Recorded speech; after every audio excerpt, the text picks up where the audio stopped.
Welcome to Growth Rings, the Center for Coaching and Organizations Learning event.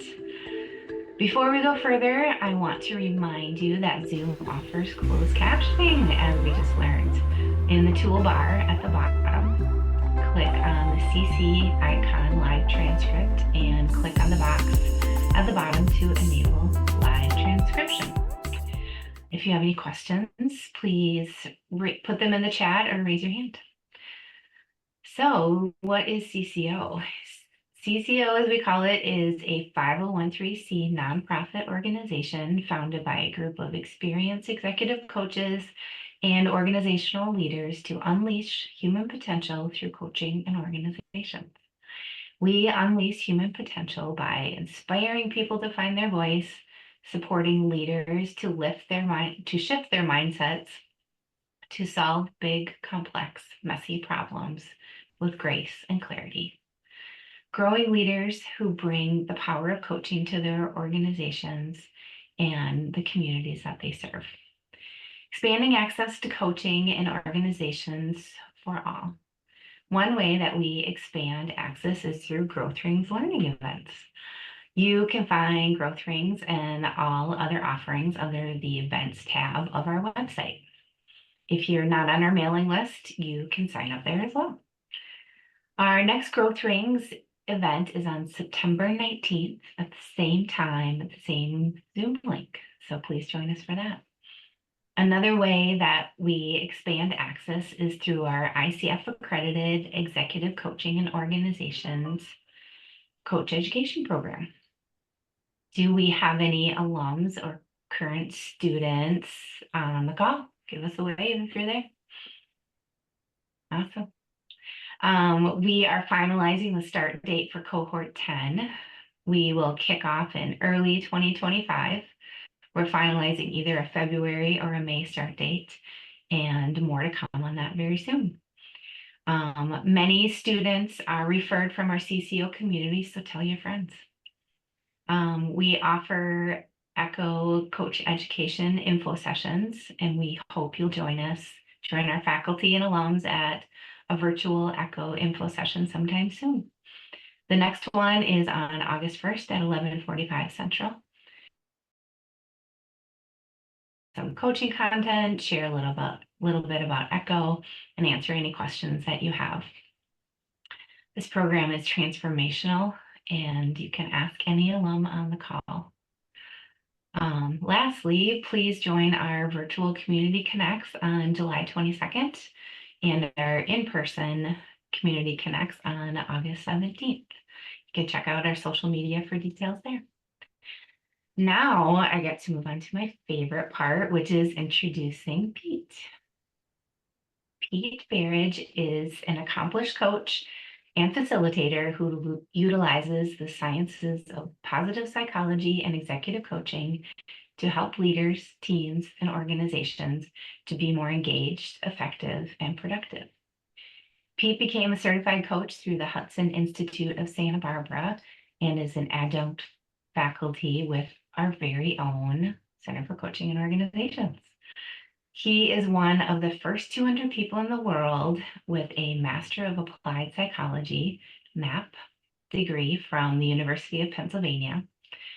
The study of human strengths and well-being, and employs proven methods to promote the flourishing of people, organizations, and communities. It is with this training that the Shift Positive 360 was born. Pete was determined to bring the benefits of positive psychology into the feedback process, which led him to co-create Change Positive LLC and write the book Feedback Reimagined. Please help me to welcome Pete.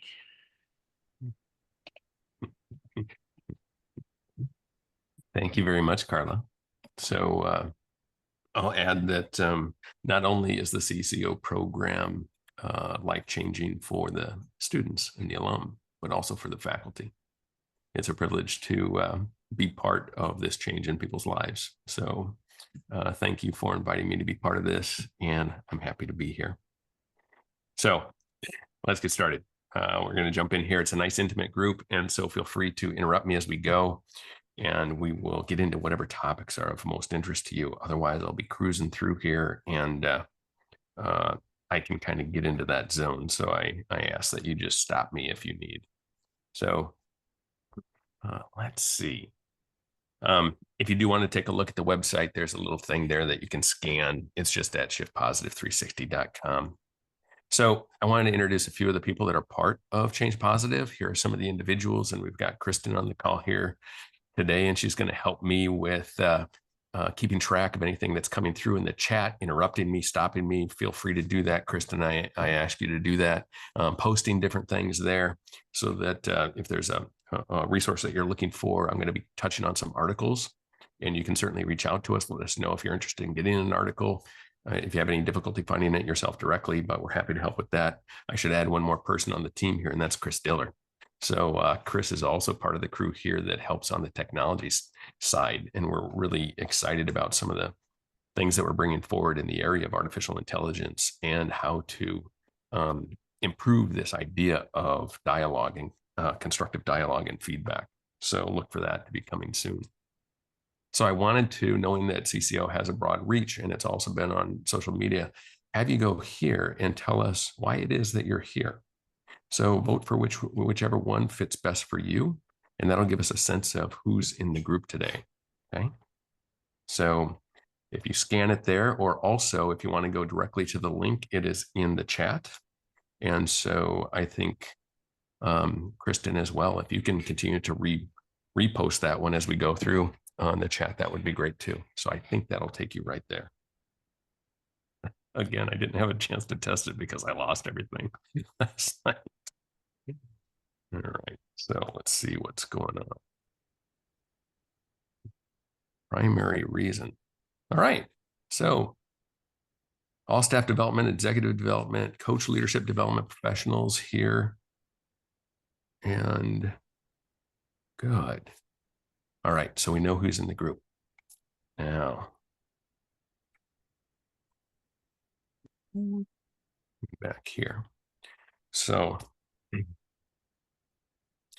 thought that we should open up with an understanding of feedback and how it can be difficult. Let me know if you can hear it. Can you hear it? Steve, I'm glad you've joined me this morning because I wanted to talk to you about what's been going on in the feeding shed.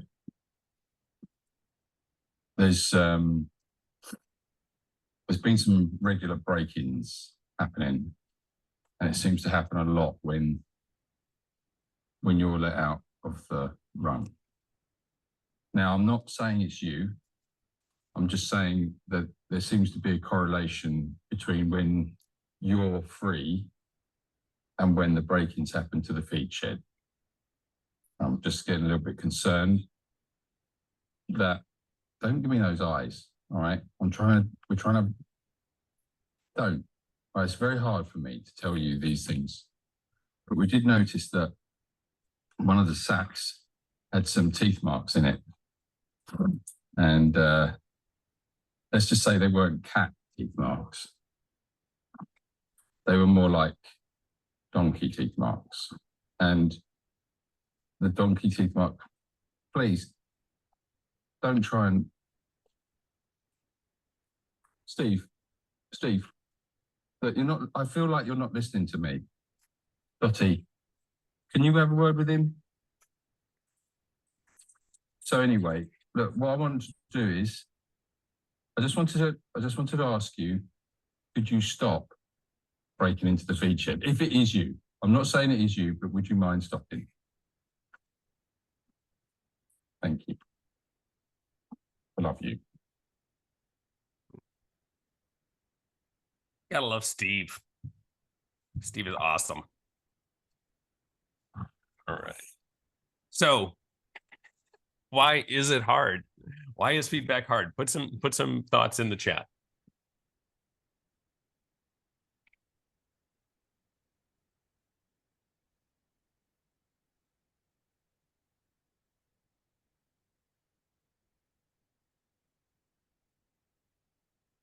You like criticism versus fuel, where you will hurt your connection with that person. What else? What else makes it hard? Don't have evidence. Assumption that feedback is negative. Oh, thanks, Nancy. Finding the right words. Uncomfortable to make someone uncomfortable. Oh, yeah, especially around here. Good. Delivery of the feedback can be harsh with tone at times, needing skills for doing it more effectively. Maybe something that they're hearing for the first time. Yeah. Wonder if Steve's been in the shed before. Good. So after deep research, many, many hours, high and low, trying to answer that question, I think I have the answer. The answer is this. It's because we have a brain. That's why feedback is hard. So thinking about our brain, in looking at how signals come in, signals go out, the interesting thing is that if an unexpected signal is coming in, it's going to go through this kind of route through the brainstem, the amygdala, before it gets to the prefrontal cortex. So it goes through our fight, flight, freeze areas before it gets to the fear center, that emotion center, before it ever gets to the logic center. And that can create a negativity bias. We're always on alert for what might be a potential threat. You're all probably familiar with the negativity bias. But now let's put that into combination. If the person receiving feedback is always on alert and the person providing feedback is seeing what's not working, that's a bad combo. So how is it that we work through that? How do we move through our biology? Well, we're going to do some little bit of experiments here today. And we're going to have you be in that feedback seat of a person providing feedback. So here's the scenario for you that I want you to read. I'll give you a moment to do this.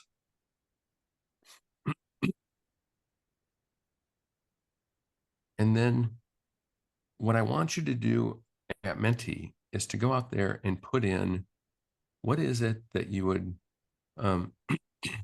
what feedback would you have for Alan?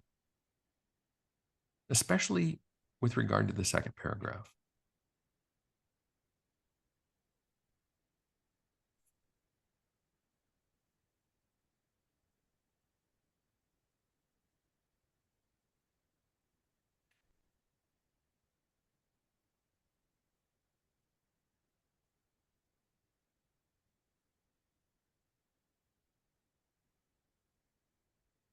So you've moved Alan into this role, and you're seeing that this is what you're noticing. What would you want to say to Alan? What's the feedback that you have for Alan?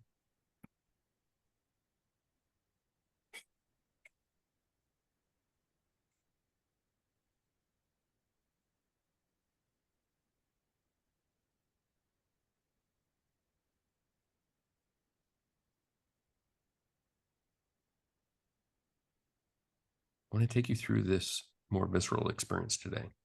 What do you actually experience? What is it that you want to tell him?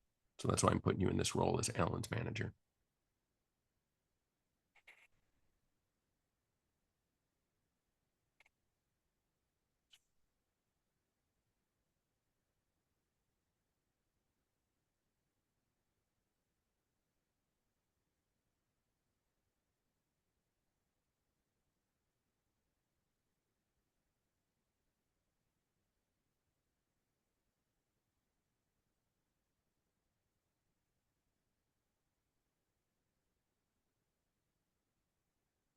See?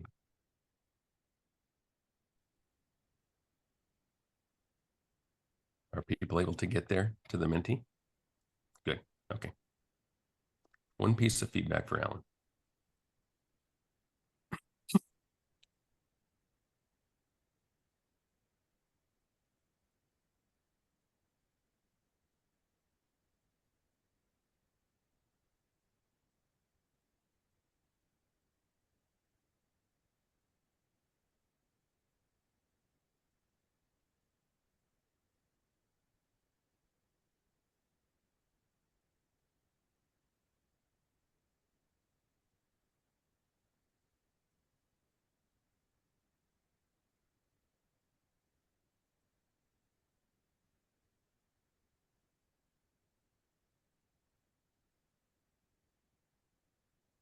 So I see one piece, one response there. How many have put a response out there? I want to make sure that it's working.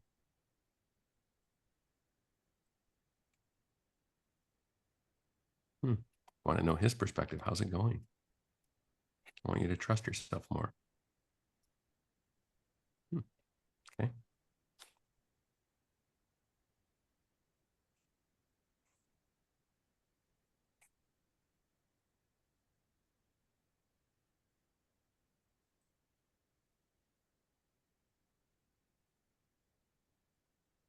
Hi, Alan. How you doing? What's working with how things are going? Anything you'd like more support around? Start with strengths, then ask him about experience and ask how he feels about the big picture and how you might support him. Seems like you're taking a lot of time to analyze, Alan. Okay. So what's the observation of the feedback that's coming in? Want to ask him a question or two? If I had to tell him something, Alan, you're ready for this. What's getting in the way? What do you notice about the feedback?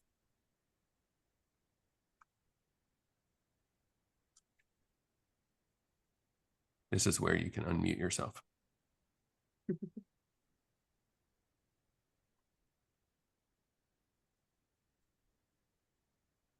Start with strengths, ask him about experience, ask how he feels, big picture, how you might support him. Okay. It's positive. Yeah. What else? Sounds like you have a lot of Gathering. coaches in the room. Yeah. It's gathering a lot of input prior to going straight up to whatever the concern is. And then I'm having a bit of a tech challenge. I'm not able to scroll. That's you. Okay, you can do that. Okay, that's all. I'm just a user here. No user. Thanks. Lack of control. It's very hard. It's all in my hands. General or specific?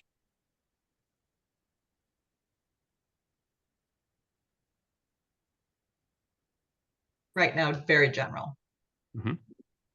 Nice coaching approach, starting a conversation, not really yet getting to the meat of those particular areas. Right? Okay. Tentative, direct. Your indirect, direct.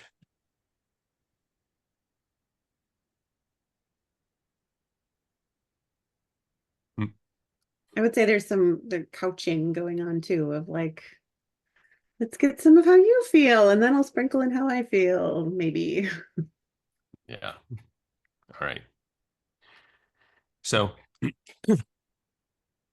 many of you might be familiar with this. If you've been to one of my presentations before, you know that I use this quite a bit. This was instrumental to me. This is the research that I found about feedback and looking at different meta-analysis and then looking at the articles underneath the meta-analysis. It's pretty disturbing that almost 40% of feedback interventions actually result in poor performance and broken relationships. So our gut tells us we've all had a bad experience with feedback, and the evidence shows that as well, that it actually impacts performance. So it's a really important area to get good at being able to facilitate feedback, provide feedback. And if you replace the word feedback with just dialogue, how important is that in your life with the people around you? So that's what really got us going at Change Positive with this sort of a intention. We need to change the feedback experience to be the positive and constructive experience it was intended to be. We want people to learn and grow and be their best selves, but our approach gets in the way. So recently then I've been looking at other sorts of research, and there's a ton out there that is coming to fruition. So you can start to read from these great researchers about strengths from Robert Biswas-Diener and Tom Rath, about positive emotions and Barb Fredrickson and the impact on our physiology. Appreciative inquiry from David Cooperrider, who's been around for a long time promoting this. Positive relationships, Snall, Harbor, Stefanucci, and Profit. Solution-focused coaching. Here's where as coaches, I'd really want you to get to know Tony Grant a little bit. Unfortunately, he's passed away, but his writings are tremendous. The research that he's done, he has had a bibliography of every article published, scientific article published on on coaching going back to, I think, the year 1907. So, go out there and get curious about this. Szabo and Meyer, solution-focused coaching, tremendous resource. Social network analysis, mindset, social threats, Eisenberg and Lieberman, positive deviance, understanding. Just do a quick Google search on Jerry and Monique Sternin and find out the impactful work that they did to save lives using positive deviance and learning from what works, what's already within the community, what's already within the individual, that they can then do more of to flourish even more. So I like this. Maybe you saw Adam Grant post this on LinkedIn, but let's see what Adam Grant has to say about feedback. Do you have wisdom for one who mentors younger members of a team? My favorite experiment shows that you can say 19 words and people become dramatically more receptive to what you're about to deliver. I'm giving you these comments because I have very high expectations and I'm confident you can reach them. And now I'm not attacking you. High expectations. And I'm confident you can reach them. I'm here to coach you. I'm trying to help you establish that up front, and all of a sudden you have a relationship. We'll do it one more time.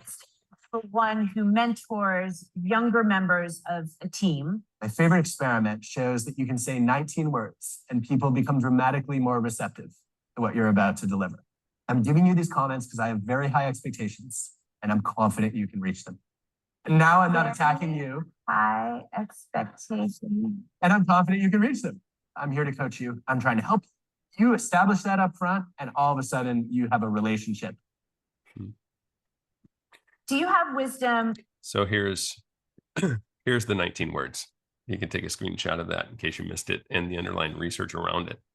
And so I agree with a fair amount of what he comes to explain in his writing. And basically this research was wise feedback, the idea of wise feedback. What is wise feedback? From teachers specifically, designed to take away mistrust, emphasizing teachers' high standards and belief that the student is capable of meeting those standards. And so if you then transport that to the work environment and so forth, that can be beneficial. But it had a huge impact on reducing mistrust, getting students to submit a second draft, a third draft, improvement in the drafts, and especially in underserved groups or groups that had more mistrust of school and low-income public housing and so forth. So wonderful retraining for teachers, but I think there's nuggets in there that we can take as well. And in this Adam Grant Substack here, maybe I don't think I'm going to be able to copy that right now, but if you go to Adam Grant's writings on Substack, he has a longer article about these 19 words, so you can just Google that and you'll find that. And if you're interested, put your name in the chat, and Kristen and I will capture that and send you the article as well. But he's saying this, his approach to feedback is this: explain why you're giving the feedback. That, for example, I've benefited from people giving me feedback, and I'm working on getting better at this myself. Take yourself off that pedestal to say, this is a growth area for me. So you're kind of putting yourself at the same level, and then ask if they want the feedback. Now, to me, that's a little bit of asking for, do you want feedback? Who's going to say no? Feedback's a gift. Well, I'd like to make a return. And then have that transparent dialogue, not a manipulative monologue. And so they're getting back to kind of what you saw in the Mentimeter of your own thoughts. Engage with them is basically what he's saying here. Don't assume that you've got the answer. And then if we take it to Marcus Buckingham and his impactful writing and speaking about why feedback is difficult and why it fails, here's a quick little vignette from him. Well, let's do it this way.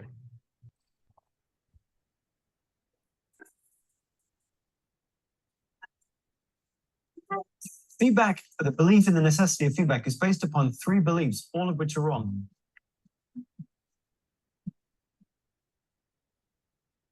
First belief is that I am the source of truth about you. The second belief is that learning for you is filling up an empty vessel. And then the third belief, our theory of excellence, seems to be that excellence can be defined in advance in isolation from the person being excellent.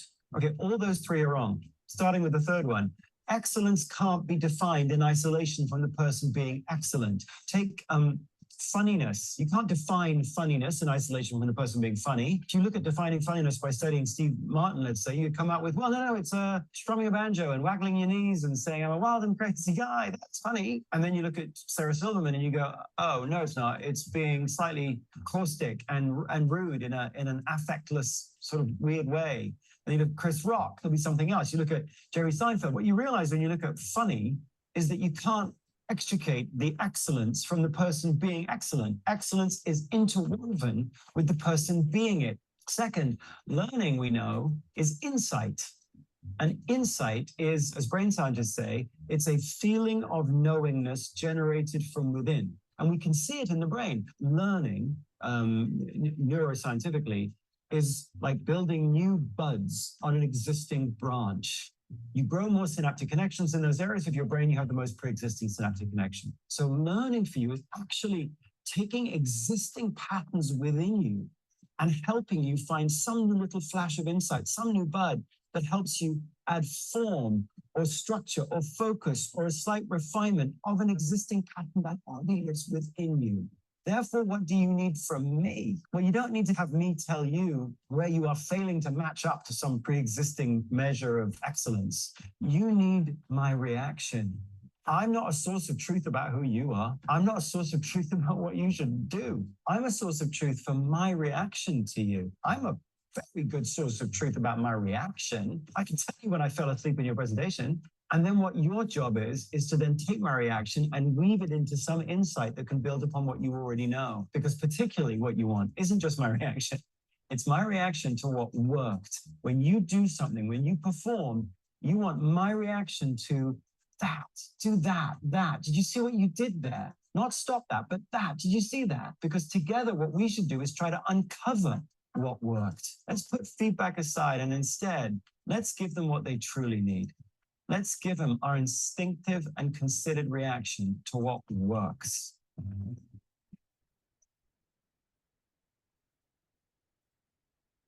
So I had one fear in showing you that video, and that is that he maybe primed you to fall asleep during my presentation. So hopefully that doesn't happen. So some of those key points that he makes then. And how many of you have read this article, The Feedback Fallacy? Okay, read the article. It's a phenomenal article. It's one of the top, Harvard Business Review said it as one of the top 13 topics and articles they've ever had in their history. And it just came out in 2022 or 2023. And so if you put in The Feedback Fallacy, you're going to find it. Again, we can provide it for you if you would like. So this concept that feedback is relative and relational, it is not true. That it is between us.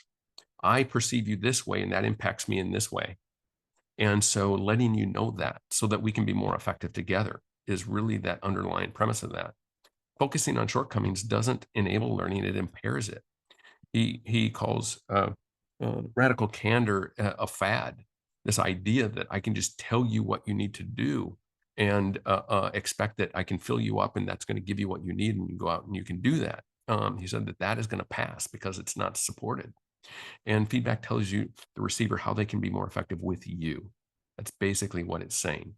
This is what I would like from you. And if you ask the next person, they're going to tell you something else that they would like from you. So again, it's not truth and it's relative and relational. And I love that quote. Let's give them our instinctive and considered reaction to what works. Catch people at that moment when they're doing it just slightly better to grow those neurons. That's actually how we learn. So in there, he says they do some great stuff around language, and I like this language, so I threw it in here. And this is my reaction. this is I like this. Here's where you started to lose me, or when you did this, I felt this, or when you did this, that's where I lost you, or I didn't get that. When I don't hear from you, I worry. I'm struggling to understand. So it's all centered on my trying to understand you so that we can be in relationship together. And that, I think, is really powerful stuff that he's been looking at. Other researchers, Yoon, Blunden, Crystal Willens, they found that even the word feedback itself has an impact. And so feedback comes across more as evaluation, backward looking, whereas advice comes across as possibilities and future oriented. Just a short little article that is really powerful about how then can you work in your on your language when you're interacting with individuals. So that's why one of the questions that we use in our 360 approach is about when you have advice for this individual, what would you, and then you go on. Okay. So even experimenting with that, can you see yourself using this kind of language instead of feedback? I have an idea, I have a thought, what I'd love to see, or I think it might be really helpful if you're telling them what might work for you. Or can I offer some advice? I think if you were to this, it might lead to this, or I have a suggestion. Now it might come across as soft, but what that's doing is recognizing that it's not truth, and it's coming from your own perspective, not about them, but about your perception of how you receive those particular behaviors. Okay, so that's where I want us to reimagine feedback, and I want to keep it simple in this particular workshop, and go over some areas that I talk about a lot, and that is, if we were to reimagine feedback, what could that be like? So can you see yourself going down these steps of saying, first of all, what is it that you love about this individual when they're at their absolute best? What is it that they're doing? So that, again, based off of what Buckingham is saying, seeing them at their best and being able to leverage that. Then instead of evaluating that behaviors that aren't working, instead doing the work to think about what might be even better, what is going to move them forward, what from your perspective might make them even more successful. So that growth area, that what we're moving toward. And then finally, realizing that they don't change by themselves, that you'll be there with them, that you'll support them in a change that they're wanting to make. That has a huge impact for individuals. So I believe that feedback at its best really looks like this. We trust the intention of the person that's providing it. That's saying that with the right intent, you can share any content. You don't have to worry about your language so much. If you're in a relationship with that person, they can read what your intention is. Now, that can be difficult when doing 360s or other sorts of feedback tools. And so that's why we have to have some way of conveying that intention. When there's context to the feedback, you know who said it, when it happens and so forth, so that you can actually act on it. And, here I really talk about feedback as developmental feedback. I'm not talking about evaluative feedback, performance feedback. I'm talking about developmental feedback. The clearer you are, the better you are at measuring metrics and so forth about, did we achieve the goals that we want to achieve? Then the majority of our feedback can be developmental feedback, what we do as coaches and leaders, managers, in helping people to learn and grow and move forward. And when you and they clearly understand what to do rather than what not to do, and how then to leverage those strengths to move in that direction, then it becomes a language, then it becomes a way of talking with each other. Then it's not something that happens once or twice a week or during the weekly meeting, but it's an ongoing part of conversation. And again, you have that social support going forward. So on our website, we do this comparison of traditional feedback to the Shift Positive method, the things that we've done to try to change how we changed our approach and trying to get past the design failures of traditional feedback. So we're going to go into more of these in a moment here. So back to this idea of it being three things that I want you to come away with: strengths, growth, and allyship. So first of all, with strengths, back to Buckingham and his perspective there, that strengths are not the things that I'm good at. Those might be skills, things that I've honed and so forth, but strengths are the things that strengthen me. I feel more like myself when I'm in that area of strength. That's when I get into flow, as Csikszentmihalyi would talk about. So I like how that kind of resonates. And what Buckingham talked about was your neurons, they grow where they're already established. That's why strengths are so vital to us, being able to point those out to other individuals. And we know that when we're using our strengths, we're more energized, we're more engaged. And we also know from Tom Rath that when managers give people their staff feedback on their strengths, the likelihood of them becoming actively disengaged is only 1%. 22% of the actively disengaged say that they got feedback on their weaknesses. So then where do all of these disengaged, actively disengaged individuals come from? They say they didn't get any feedback at all. So this idea that no news is good news is simply wrong, or the idea of the manager that says, I'll let you know if I have an issue. That's a terrible way to manage. So instead, the easiest thing that we can do is simply start looking at, noticing, reinforcing the strengths in others. And getting you back involved here now. So I want to ask you, what are the strengths that you see in Alan? Okay.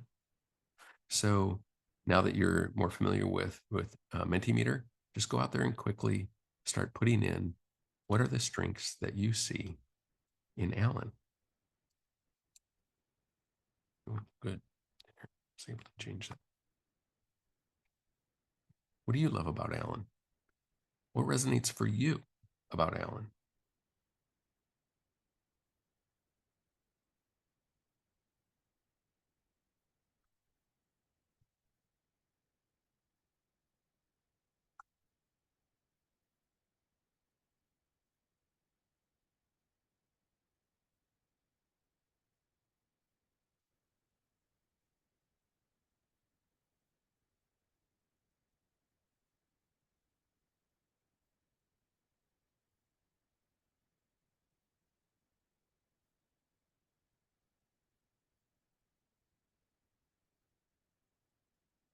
And now start to, with the language there, make it personal to you. What do you appreciate about him? And not just taking the language from the article itself there, or the vignette itself, but what resonates for you.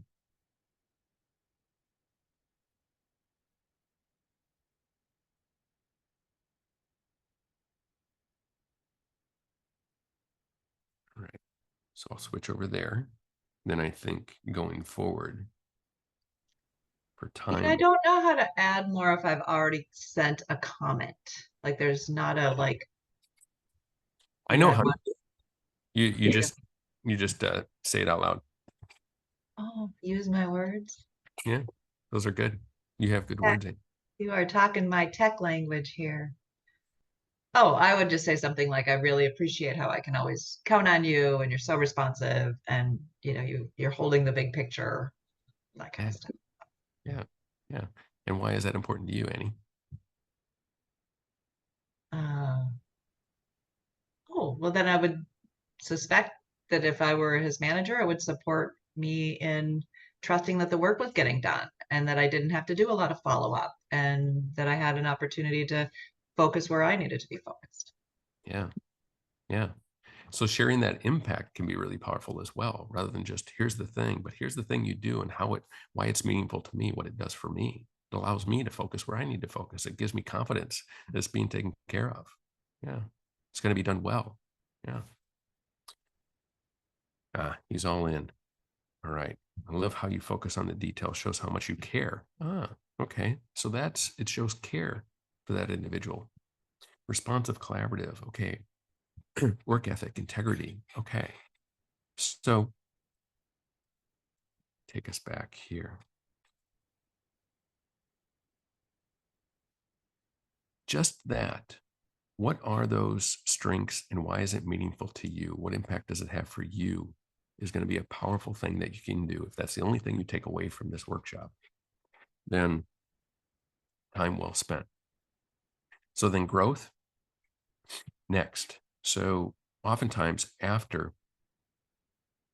asking about or thinking about a person's strengths, we automatically go to the weaknesses or the quote opportunities, and we come up with nice language like that, like opportunities. And my challenge to you is, what if we don't? What if we don't at all? What if we don't go into weaknesses whatsoever? What if we don't prime people with what's broken? What if we don't feel like we need to point it out to them? and in order for us then to come to a solution. So those weaknesses might be interesting, informative, or insightful, but they're insufficient for change. And why is it that we would skip over that? Why would we not go into what's broken? Well, back to the negativity bias. And if you think about that work done by David Rock and looking at neuroscience and the research from neuroscientists, and he comes up with this acronym SCARF, where when we are in a situation where we feel that there is a threat to our status, to our certainty, to our autonomy, to our relatedness and fairness, the same areas of the brain light up as if we are in physical danger. In fact, the same areas of the brain that register pain, physical pain. We can be causing people physical pain, in essence, by pointing out what's not working in them from our perspective. So also, as Buckingham pointed out, it neglects that social component, that feedback is relative and relational. All we can say is our experience and keep it in that I language. So that's why we don't go into it. So what do we do instead? Well, we start to get thoughtful about solution-focused coaching and solution-focused approaches in managing. And so the idea of solution-focused coaching coming and the research done by, again, Tony Grant, or the approach by Szabo and Meyer. Here's the little book that Annie and I always kind of point to, a wonderful, if you have one more space on your shelf as a coach or a manager for the most powerful little read, and it's filled with vignettes and pictures, and it's short, and it's my kind of book. So that's one that will get you into this realm of solution-focused coaching. But in there is this saying, the solution doesn't care where the problem occurred. It's in your face, in that we actually don't need to go into what's broken in order to craft a solution. And that's what Tony found in his research, is that simply starting with the solution is by far more impactful for the person being coached than going into the problem. Asking questions like, what's a potential solution? Where would you want to go? What might work? When have you done it before? How do you feel about it now? Can you start to see yourself doing it? What would help you to move in that direction? Those kinds of solution-oriented questions are far more impactful than saying, tell me about the issue. Help me understand. And how did it come about? And how do you feel about that? Now, what are potential solutions? And so forth. Okay. We don't need to go through that dip to get to the growth. So here's how we do it. If I were to ask you, what feedback do you have for a leader, or what would you want a leader to change? Simply asking that, you might hear these sorts of things. Right away, that person is going to tell you what it is that they notice that's not working. They're always negative. They need to be involved in everything. They don't trust me or others. They need to control everything. So if you share that, then what happens? You as coach now are between the feedback giver and the client in this awkward place. You're in the in-between place. And frankly, you haven't helped the client whatsoever. Or as a manager with your employee. So what can you do instead? You can dig into what is it that you would want? Or you can ask yourself these questions. What would I want from Alan or from my Alan? Well, I want them to start with possibilities. I want them to be clear about who's doing what. I want them to share their own concerns, fears, and vulnerabilities. I want them to ask about my ideas and my hopes. Okay. And then you can go even deeper. What do you mean by vulnerabilities? When have they done that before? What would that do for you? When you talk about ideas and hopes, where would they do that? When would they do that? Now, what we're doing is priming people to see what they want rather than what they don't. And we're getting that sort of information that we can give to our client that is going to be more actionable, more constructive, more solution-oriented, and it's going to actually be energizing for them rather than de-energizing for them. So the quick quiz then that I give at this point is, how many branches are on this tree? And for those of you that have seen this before, you can put your answer in the chat there. And then, let's see, does anybody have an answer for this? How many branches are on the tree? Jenny, you're digging in there. You're looking closely at the screen. There's the answer, a lot. The answer is a lot. That is the correct answer. Thank you, Carla. Now the question is, how many faces are on this tree?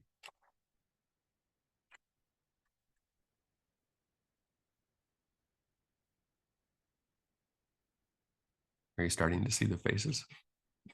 Yeah. So there's actually 11 faces on this tree.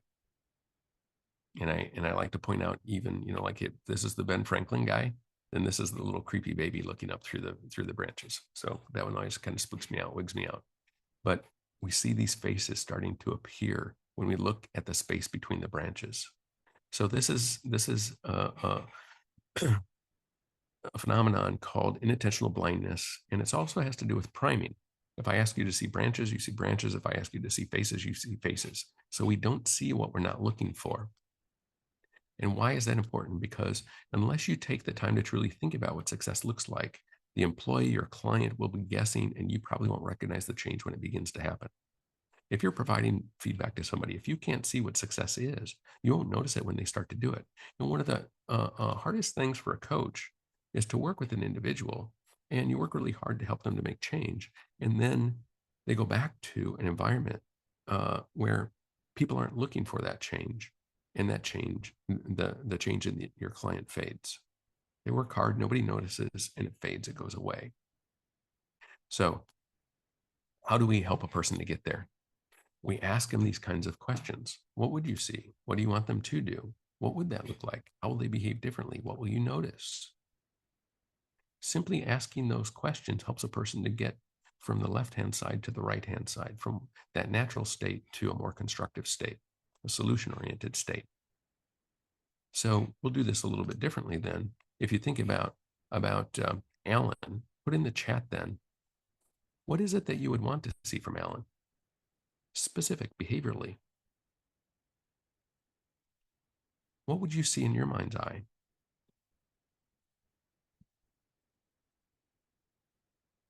Okay, so Justin, say a little bit more. What would that delegation look like? When would it happen? Where would it happen? Go ahead and make it up. What would fit for you in your own scenario with Alan?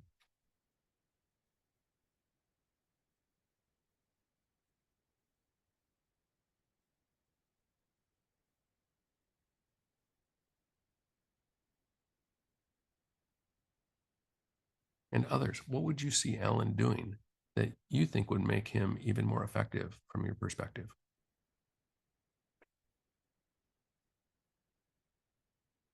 And we're not doing the Menti this time. We're just doing it in chat.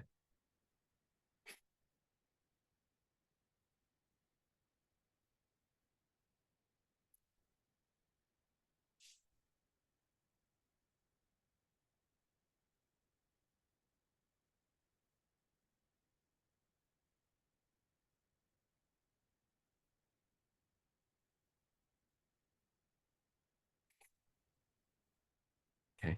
So Justin, I'm going to work with you just a little bit here because I love what you're putting in there and I want to refine it just a little bit. So if we,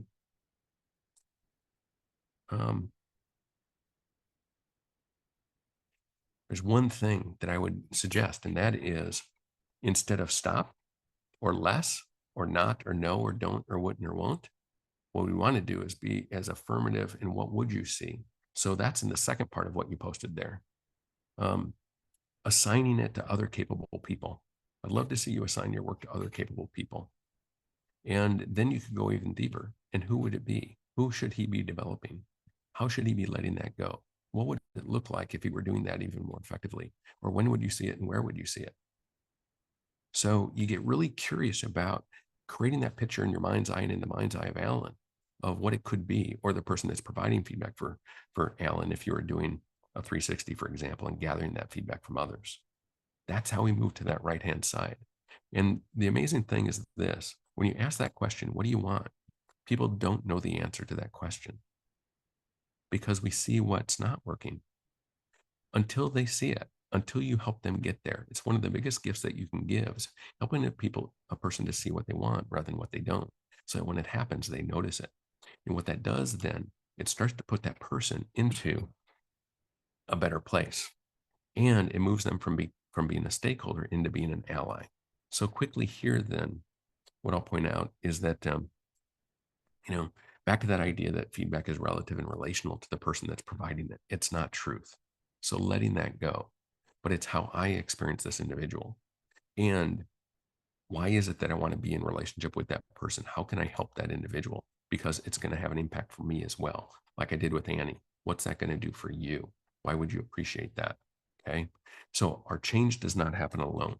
There's one variable proven over and over. So if you're coaching individuals, here's something that might hit you in the gut. So Marshall Goldsmith did a study. What he found is that executives that worked with their coach and didn't share their goals with other individuals, the likelihood that they were evaluated as having made improvement is no better than a coin flip. Okay.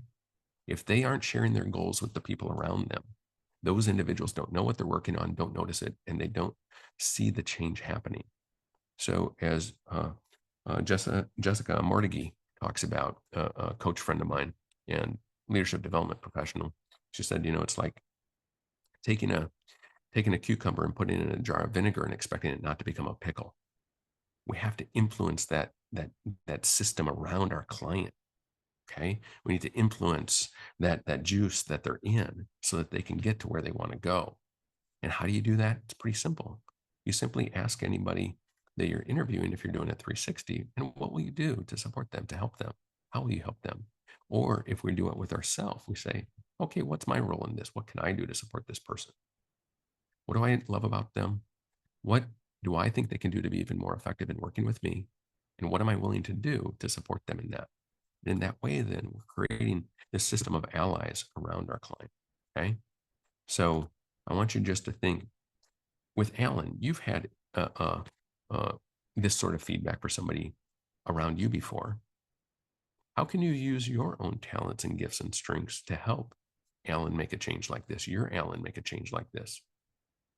What might you do in a simple way that would reinforce those next steps? So if we take the good feedback that Justin had in terms of like empowering the people that he's got on his team to be even more effective, to grow those folks, what might you do as Alan's manager to support him in that?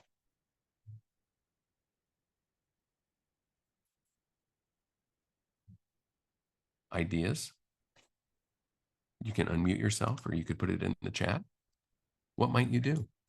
Well, certainly one thing I could do is when I see him doing it, mention that I've seen it and the impact on it. Okay. And now let's take that and make it even just a little bit more proactive. What could you do even more proactively rather than waiting to see him do it? I could ask him if he's doing it. Boom. Hey, we're coaches. We can ask. It's not that hard. Yeah. I probably meet with Alan on a regular basis. I can say, how is it going? What is it like to let things go that have made you the expert you are? Who on your team is stepping up? Yeah. It's not rockets. It doesn't have to be a big thing. It can be just that little affirmative step that you take to support him. So there it is. Strengths, growth, allyship. And what that means though, is that, and this was a challenge for me, I had to see my role as a coach a little bit different. When I'm getting feedback from others, rather than just garnering information to give to my client, I'm actually nudging them on behalf of my client. What will you do? What will that success look like for you in your mind's eye? And going further then, and getting them to become that ally, but letting them know that it's not going to be confidential. Garnering allies, facilitating dialogue. So those three areas then, strengths, if you do nothing but the strengths, growth, and allyship, you're doing a tremendous amount. And you can do it with your client. You can just ask them, what do you love about you? What is your growth, your next? Who can help you to get there? How can I help you get there? What can I be asking you about? So here's a quick chart of what I think are some of these skills to put in your toolbox. Getting away from weaknesses and focusing on strengths. Getting from these general concepts like communication and strategic agility and things like that down to specific behaviors. If you have a competency-based system in your organization, great. Take it deeper, because those things mean different, have different meanings for every person that you talk to, even if there's behavioral anchors for each one of these competencies in the organization. Getting it down to the specific behaviors between two individuals. Reframing problems, getting to solutions. Going from past to future. From treating everybody the same to helping people grow their versatility so they can be more effective, because different people are looking for different things. Moving individuals from being stakeholders to becoming allies, and getting away from this confidentiality and becoming transparent. And that's far easier to do when you're helping people to identify what they want rather than what they don't. Then they will tell you themselves, I can say this to Ellen myself, or I'm happy to have this conversation. I just didn't know how. Okay. So these are the kinds of things that we do. We help leaders get better at providing feedback. We help teams get better at having this open dialogue. We help leaders who want feedback from their team. We help coaches and leadership development professionals get better at using feedback, garnering feedback, and so forth. And then we help change cultures in organizations. And so we do have a little special offer for you, people who made this commitment to being here with us. And that is that we went past the early bird date already, but we have a certification coming up in Minneapolis in September. And so it is one social evening when we come together, and then 2 really great days where we go deep and practice and learn and so forth. And it's a costly kind of a certification to go through. And we missed our early bird. And so what Kristen and I worked on yesterday was, well, let's go better than an early bird, and let's take $500 off for this group instead of $300 off. So if this is something that would fit into your practice, what you're trying to do, we'd love to welcome you. And it's got all of the other information in there. And if you do decide you want more information, just reach out to us and or go to the website, and we would love to have you become part of this Shift Positive community. Yeah, Annie. Yeah. Yeah, you knew I had to say something. I can't not say something. This certification will pay for itself with the first client you have. Like, just let that be easy math. It's that easy. Okay, I'm done now. I do several of these. I love them, and I need a lot of help. But the community that Pete and the team have been amazing. So thank you. It is a wonderful community. So and we learn from them every time. We're working on creating an entire culture of how is it that we impact an entire culture of constructive feedback. These are the things that we do. And what is coming quickly here is actually Shift Positive 360 AI and Shift Positive Empowered. So how do we leverage artificial intelligence to make this available throughout an organization? So watch for more about that. If you just want to And I want to pipe in and say, yeah. Pete did a little demo for me of the AI. It was phenomenal. It was so cool. And I could see how people would be getting, in a sense, this coaching from the AI about, well, if you were to phrase it like this as a strength, how would you say that? You know, it's like, oh, this rocks. Yeah. Chris and I have been training our GPT for about a year with the Shift Positive philosophy, so that it is well informed by our approach. So there we go. I feel bad that I did not open it up for questions, and so I'm happy to stick around for questions. I want to honor your time as well. So thank you for being here. Yes, thank you, Pete. So appreciate this. I love all of the new information you shared with us and thank you. So if anybody needs to log off, go ahead. Pete will stick around for a couple of questions, and please remember to attend our CCO events and spread the word about our coaching program. Have a wonderful day, everyone.